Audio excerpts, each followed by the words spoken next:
Hello everyone. I got the idea for this video from Richard McCook, who did 2 videos on his extended double CDs. So I have to admit right from the start that this video isn't as good as it could be, but I decided to do this anyway. When I first started listening to Thin Lizzy in the mid to late 80s, I was introduced to their first 3 albums through a compilation continuing story of the Aged and Orphans or something like that. Didn't like it at all. There were actually 2 songs there that I liked, but that was the reason why it took me like 20 years before I finally started buying the first 3 albums. Which is why I don't love these 3 albums the same way that I love all of the others. But let's start with the first album from 1971, Thin Lizzy. The bonus material here is the first debut single, A-side Farmer. Now I have a bootleg copy of that single, and if the B-side on it is the original B-side, it's no wonder that the B-side is never included anywhere, because it's just plain awful. There's also New Day EP, Dublin, Remembering Part 2, New Day, Old Moon Madness, Things Ain't Working Out Down at the Farm, and also 1977 overdub and remixed versions of Look What the Wind Blew In, Honesty Is No Excuse, Dublin, and Things Ain't Working Out Down at the Farm. And it's these overdub versions which were on that compilation that I said. The Look What the Wind Blew In and Things Ain't Working Out Down at the Farm, those were the 2 songs that I liked from that one. So yeah, if you want those versions, they are here. I think this is a decent album, not a great album, but decent album anyway. Next album, 1972, Shades of a Blue from it, and I think this is plain awful. Out of all of my heavy and hard rock albums that I have in my collection, this is by far the worst album in my collection. It's just plain awful. Not a single great song here, not a single even a good song. 3 of these songs are listenable, but yeah, in my opinion, if you want to have this album in your collection, buy this CD version, because it's the bonus material here that counts. It's got full-length version of Whiskey in a Jar, its B-side Black Boys on a Corner, then these 1977 overdubbed and remixed versions of Buffalo Gal, Sarah, and Brought Down. Those are decent enough, but yeah, not great. And then also BBC radio sessions, Suicide, Black Boys on a Corner, Saga of the Aged and Orphan, and Whiskey in a Jar. So yeah, awful album, but it's the bonus material here that counts. Then why I said that this isn't as good as it could be is because I don't have extended version of Vagabonds of the Western World. I had bought this one before these reissues started coming, but this one includes 2 of the early singles, Whiskey in a Jar with its B-side Black Boys on a Corner, Randolph's Tango with its B-side Broken Dreams. But surprisingly, that this one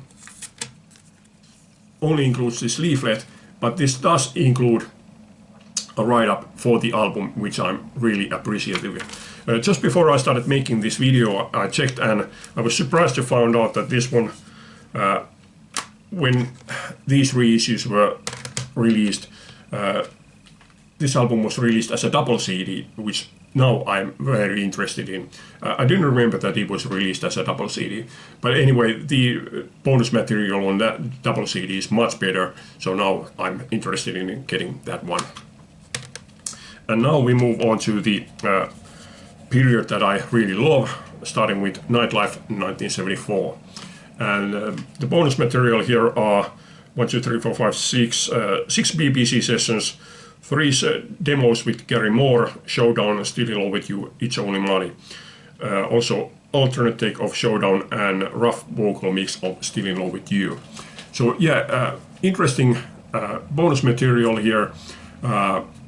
And this is out of all of these extended deluxe versions. This is the one that I have listened to the most because of the actual album here. I have a vinyl pressing of this album from sometime during the 80s, and in my opinion, this one here sounds a bit more raw. The difference isn't big, but in my opinion, compared to the vinyl album, they have like pulled down a little bit of the keyboards. This one sounding a bit more raw, which I appreciate. Yeah, really good one. Next one is Fighting, and here are B-side of Rosalie, which is half cast, then US album mix of Rosalie, then there's 1, 2, 3 BBC sessions, and then 1, 2, 3, 4, 5, 6 instrumental versions, including Brian's Funky Phaser, which is the original version of Silver Dollar. Then there's an extended version of Spirit Slips Away, extended version of Leaving Town, and rough mix of Fighting My Way Back. Not the best possible bonus material, but yeah, I do love this one also, obviously. And I'll show you the booklet, because here you can see the original US album sleeve.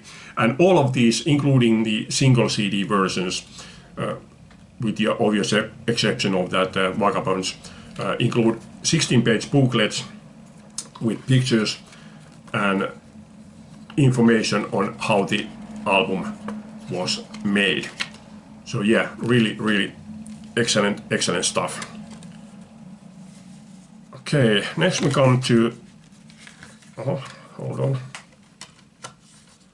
Next we come to the Jailbreak album, which is the one with these deluxe versions. Started with, they open up with this one, and I didn't buy this one back then because I had a misunderstanding reading an article with Scott Gorham and Joe Elliott from Def Leppard, on which they said that they had done like re-recordings. So I understood that they had like re-recorded the whole album, which they haven't done. There's 3 of these remixes: Jailbreak, Boys Are Back in Town, and Emerald. And with those, they have remixed this stuff, and Scott Gorham have overdubbed a little bit of guitars on, I think it was 2 of these songs, Jailbreak and Boys Are Back in Town. On Emerald, they have like brought the drums up. Also, there's BBC sessions 1, 2, 3, 4, Fight of All extended versions, Blues Boy previously unreleased studio track, and Derby Blues early version of Cowboy Song. So yeah, good stuff, but not the greatest bonus material. Next is Johnny the Fox, and this one includes same kind of remixes as with the Jailbreak. Don't Believe a Word, Johnny. And then there's 1, 2, 3, 4 BBC sessions, 2 instrumental run-throughs, 3 instrumental run-throughs, then instrumental take of Massacre, and Scott's tune, unreleased Scott Gorham composition. I read a little bit about this booklet, so you will know, you will get an idea of what they did with in the studio. So we also did some filtering too, taking a hiss out of Phil's voice track, same with bass and drums too, but all the guitars are original on that track. We've also broadened the spectrum of the stereo, because these albums were recorded on a clock face spectrum of 10 to 2, the shape of a V. What we've done is spread it to 2/4 so it goes right across. That gives the listener more room to hear the actual instruments. So yeah, also there's with Pro Tools and the like, you can now fix things. We spend a lot of time pulling and twisting stuff into tune. It is still the original thing. We've only moved it, what they call in India, in quarter tones. These don't exist in Western tunings. We were moving things almost in 8 tones, 1.5 or 2% sharper or flatter to put them into tune. So yeah, sound-wise these are much better, and yeah, good stuff. Next one is Bad Reputation, and this one includes 1, 2, 3, 4, 5 BBC sessions and me and the boys from Soundcheck. So not the greatest possible bonus material, but still good. And like I said, even though it's just a single disc, this one also includes 16-page booklet. Next one in chronology would be Live and Dangerous, but at this time there wasn't any special release for it. But about 2 years ago there was an 8 CD box set, which I believe included the original Live and Dangerous album and 7 CDs recorded during that tour for the Live and Dangerous album. I didn't buy it because I looked at the track list and almost all of them included the identical track list to the original album, so I didn't see any point of it. But there's now have been 2 of these double LPs, which are these are either the CDs 1 and 2 or 2 or 3 if the Live and Dangerous album was CD 1. And with these 2 albums, I believe I now have all of the tracks which were not included on the Live and Dangerous album. This one including Johnny and It's Only Money. So yeah, I now believe that I have all of the songs recorded during that tour.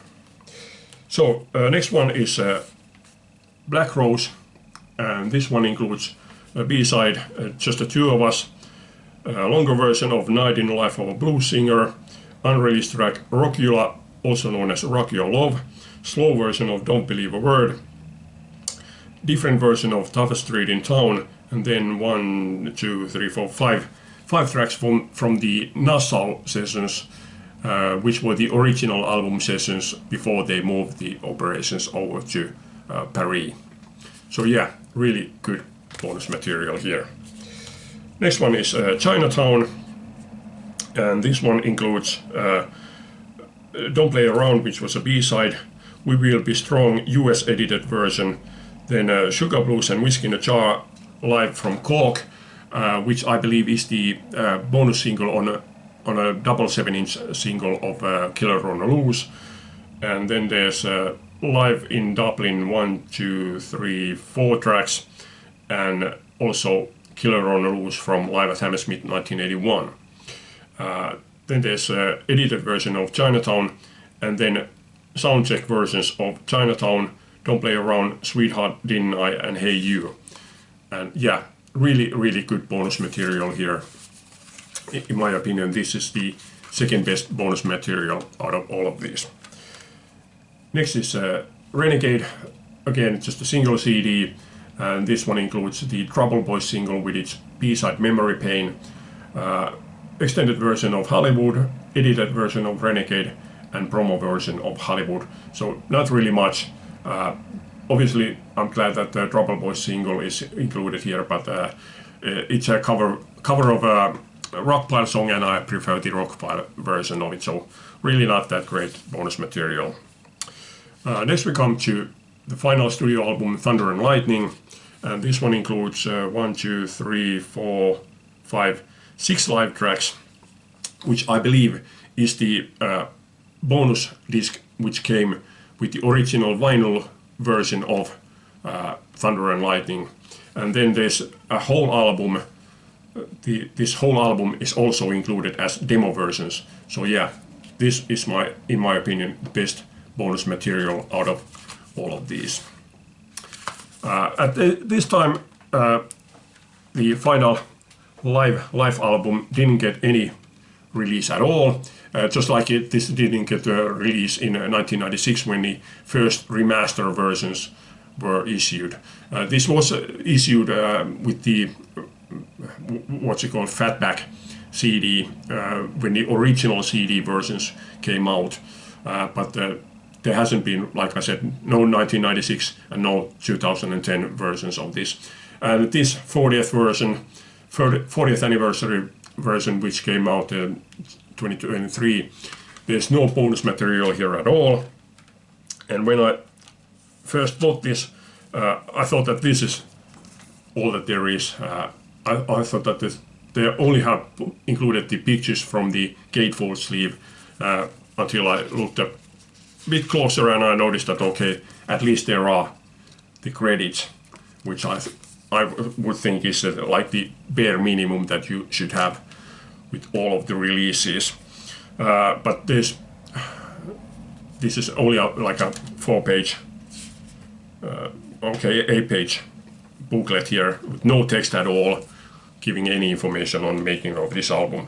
So kind of poor, but at least it's finally gotten a proper CD reissue. Okay, so that's it for this time. Hope you like this. Thanks for watching. Leave a comment. Bye.